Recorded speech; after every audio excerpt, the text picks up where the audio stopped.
So my friends, welcome to a new crypto update video, and with that to a new week with a new all-time high. Although we already hit the all-time high yesterday. Last night it just moved again towards 124,800 US dollars or 124,700, something around that range. In any case, we've got a new all-time high for Bitcoin while the altcoins are still kind of lagging behind. So with Ethereum, not much is really happening. With Solana, they're all just kind of drifting along. But to be fair, a new all-time high for Bitcoin on a weekend with relatively low volume isn't exactly what we want to see. We'll go over all of this calmly today. Of course, we'll also take a look at the altcoins. We'll also take a look at the Forex markets and, of course, the stock markets. So make sure to stick around until the end. But before we get started, as always, please give the video a like, subscribe to the channel if you haven't already, and of course, feel free to join the free Telegram Talk and Signal group. If you're interested in updates, news, and signals, feel free to join. You'll find the link for that for free down in the video description. And if you're still looking for an exchange where you can trade everything we talk about here, whether it's Forex, stocks, or what else? Of course, crypto as well. You can do all of that on my partner exchange, WEEX. Right now, you can get up to 11,500 USDT just by registering and completing KYC. That means you don't even really have to do much. And then you can basically start testing the platform right away, grab your first free trades, and of course, catch some of the moves as well. So yeah, use the link below in the video description or in the comment section. All right, let's get started. We're currently trading 123,400 US dollars on Bitcoin.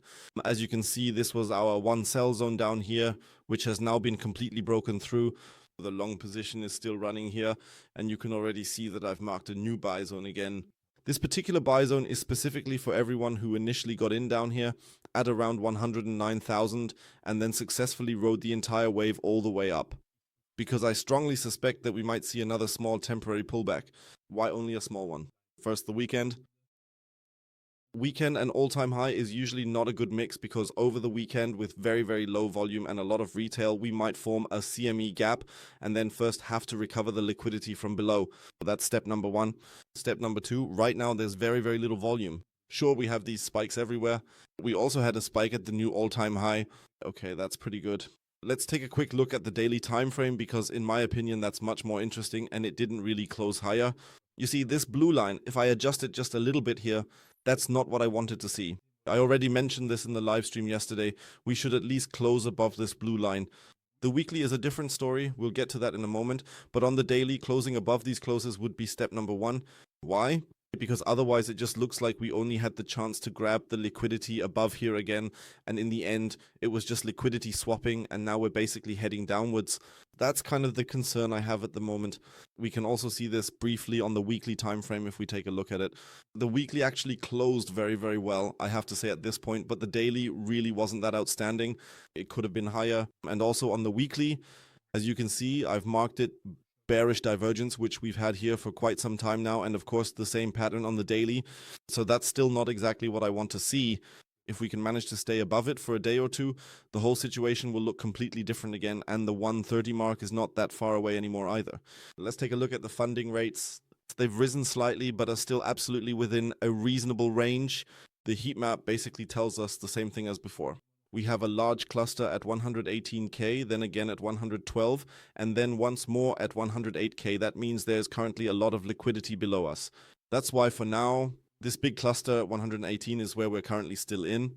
That's also my current buy zone. That's the 0.382 Fibonacci retracement level, or rather the 0.5 Fibonacci retracement level. Let's quickly turn on the vectors here. We can also see that we have a few vectors in this area as well.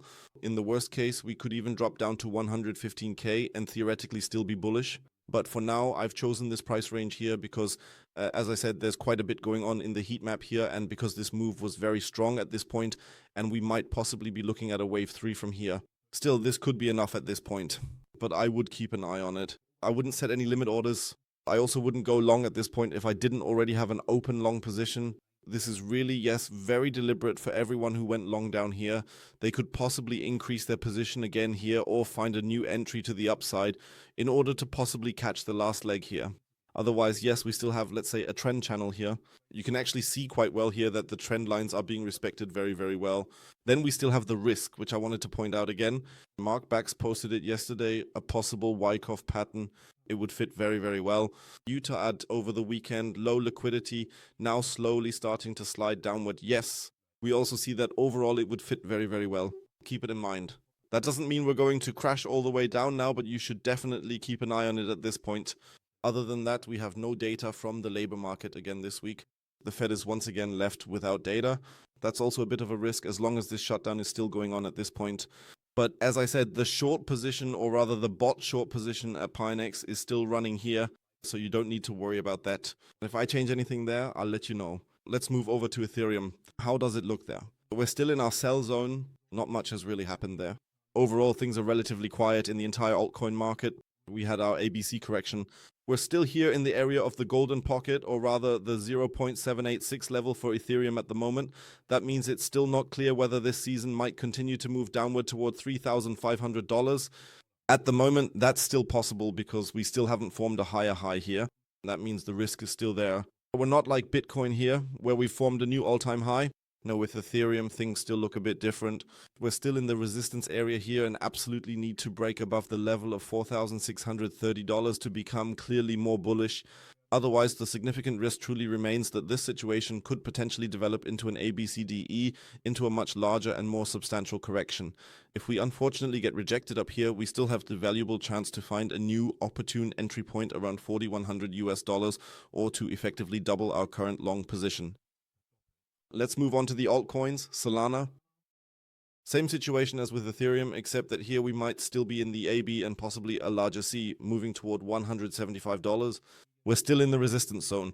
So as you can see, Bitcoin is the only coin that has currently broken its all-time high. Otherwise, the altcoins haven't moved at all over the weekend, really just consolidation at this point. But you also have to mention, for example, Solana has actually recovered 25% from last week's low. Bitcoin was 15. Okay. Still, the altcoins showed no movement over the weekend, more of a sideways phase. That's precisely why the significant risk that we're still potentially facing a much larger counter correction, especially with the various altcoins, is indeed still very, very high. That's why Solana is now also at 50%. I'm not short here. I'm waiting here, if necessary, for us to get a pullback into the area of $213 or $206.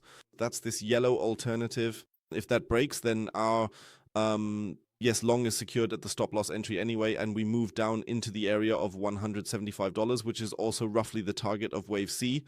Otherwise, the hype is going very, very well, although it must be said here that we've been rejected at the golden pocket, or rather between the 0.5 level and the golden pocket at this point. That means the trade is also closed at, I think, 50% by now. An ABC correction is still possible here on the larger scale. So at the moment, you really only see Bitcoin as bullish, but after rallies last week of between 20 and 30%, it's not really surprising that the altcoins might now also take a significant hit. That doesn't mean anything yet, as I said. Here too, we still have the chance, for example, to see a reversal upwards at around $44 to $43. But as I said, be prepared possibly for this week. Let's move on to gold. Gold, yeah, just keeps pumping and pumping and pumping. Yesterday, I was asked in the live stream, do you still think $4,000 is likely? Yes, I still do. Somewhere between $3,855 and $4,022. That's our gold sell zone, I'll say at this point. And gold just keeps pumping. Yet another new all-time high at $3,946. And it's the same story with silver. As I said, the alternative to the downside is still definitely possible, but silver has a huge, really huge sell zone at this point. Just be careful there. That's why I'm not shorting either of the precious metals at the moment, especially not as long as there's a shutdown in the US and no data at all. Right now, it's being used more as a hedge, so just be a bit more cautious there. Otherwise, yeah, the dollar is getting at least a little pump right now. That in turn means for us that the euro is dropping slightly. Still, there's just way too little movement at the moment. So even in the Forex market, if we think about it, since the last interest rate decision, the euro has fallen by 1.8%. In my opinion, that's hardly any movement. There's a lack of volatility. Maybe it's also a bit related to the shutdown because there's simply a lack of news to really move the Forex markets a bit more, I'd say. And overall, it's pretty quiet. Not just in the USA, but everywhere. There really aren't any significant news events. In my opinion, things will only really pick up at the end of October when the Fed makes its interest rate decision, when the Bank of Japan makes its interest rate decision, and I think there's something else happening at the end of October as well. So there's quite a bit coming up. Otherwise, let's keep an eye on the DAX this week. Maybe there will be another possible short entry if we reach the top of the box again. Yeah, let's watch it. I haven't traded the DAX in a long time, but it actually doesn't look too bad at this point. Dow Jones all-time high, Nasdaq is still, let's say, on the edge, but if we zoom in a bit here, the decision should be coming soon, slowly but surely. So the points of contact are being hit exactly at the moment.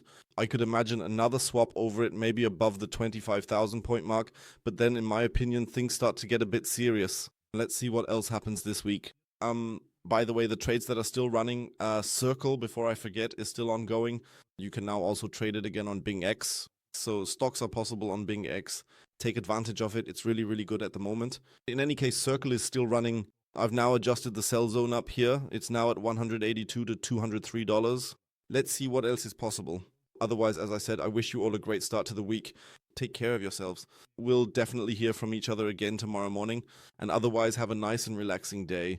Leave a like, subscribe, join the Telegram group, and we'll catch up again in the Telegram group. Until then, bye-bye, and as always,